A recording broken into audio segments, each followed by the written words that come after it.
নমস্কার বন্ধুরা, অজানার পথের নতুন পর্বে আপনাদের সকলকে স্বাগত জানাই। এই বছর কবে পালিত হবে রামনবমী? নবমী তিথি কখন শুরু হচ্ছে? এই দিনের পুজোর শুভ সময় কখন? জানতে হলে অবশ্যই ভিডিওটি স্কিপ না করে শেষ পর্যন্ত দেখুন। নমস্কার বন্ধুরা, অজানার পথের নতুন পর্বে আপনাদের সকলকে স্বাগত জানাই। প্রতি বছর চৈত্র মাসের শুক্লপক্ষের নবমী তিথিতে বিশেষ আড়ম্বর সহকারে পালিত হয় রামনবমী ব্রত। ধর্মীয় বিশ্বাস অনুযায়ী এই দিনটিতে ভগবান শ্রীরামচন্দ্র মা কৌশল্যার পুত্র হিসেবে জন্ম নিয়েছিলেন। তাই ভগবান শ্রীরামচন্দ্রের অবতার হিসেবে এই দিনটি পালন করা হয়। সনাতন হিন্দু ধর্মাবলম্বীদের কাছে অত্যন্ত পবিত্র ও একটি গুরুত্বপূর্ণ উৎসব হলো এই রামনবমী তিথি। 2026 সালে এই উৎসবটি পালিত হতে চলেছে আগামী 26শে মার্চ 2026 বৃহস্পতিবারে। ভগবান শ্রী বিষ্ণুর সপ্তম অবতার ভগবান শ্রীরামচন্দ্রের জন্মতিথি হিসেবে এই দিনটি সারা বিশ্বের হিন্দু ধর্মাবলম্বীদের কাছে এক বিশেষ গুরুত্ব বহন করে।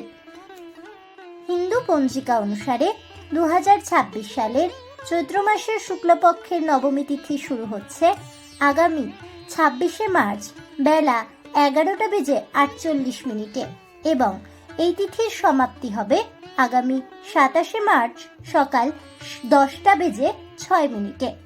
ধর্মীয় বিশ্বাস অনুসারে ভগবান শ্রীরামচন্দ্র মধ্যাহ্ন সময়ে বা দুপুরের দিকে জন্মগ্রহণ করেছিলেন।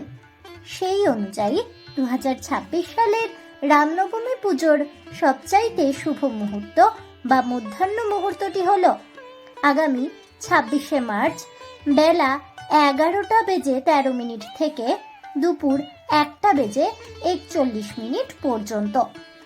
এই 2.5 ঘন্টার মধ্যে শ্রীরামের আরাধনা করা অত্যন্ত শুভ ও ফলদায়ক বলেই মনে করা হচ্ছে এবং ঠিক বেলা 12:27 শ্রীরামচন্দ্রের প্রতীকী জন্মক্ষণ হিসেবে ধরা হচ্ছে।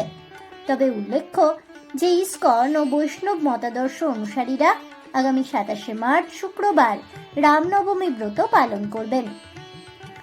রামনবমীর আধ্যাত্মিক গুরুত্ব অপরিসীম।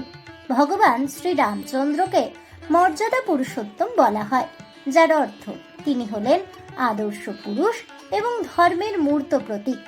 ত্রেতা যুগে আসুরিক শক্তির বিনাশ ঘটিয়ে পৃথিবীতে ধর্ম ও ন্যায় বিচার প্রতিষ্ঠার লক্ষ্যে অযোধ্যার রাজা দশরথ ও রানী কৌশল্যার ঘর আলো করে জন্ম নিয়েছিলেন শ্রীরাম। তার জীবন সত্যনিষ্ঠা, আত্মত্যাগ, কর্তব্য পরায়ণতা এবং শৃঙ্খলার এক প্রকৃষ্ট উদাহরণ, যা আধুনিক সমাজেও অত্যন্ত প্রাসঙ্গিক। অশুভত্বের বিরুদ্ধে শুভ শক্তির জয় এবং অহংকার ও অন্যায়ের বিনাশই এই উৎসবের মূল বার্তা।